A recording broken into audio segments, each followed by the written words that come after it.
Hey friends, if you encounter Diskpart virtual disk service error, the service failed to initiate, then please watch this video.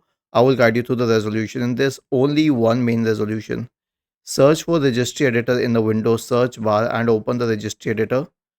Go to HKey local machine, system, current control set, services, and VDS on the left pane. Now everything has to be done in the left pane, not the right pane. Right click on VDS and select permissions, and make sure to simply select full control for all the permissions here, and also do that for the, what do we say, system account. If it doesn't already have that, do it for the administrator account. Okay, now the creator owner one. Wait, and do it for the users account as well. Click on apply. Okay, reboot your system and the problem will be solved. Was this helpful? If yes, then please subscribe to the channel.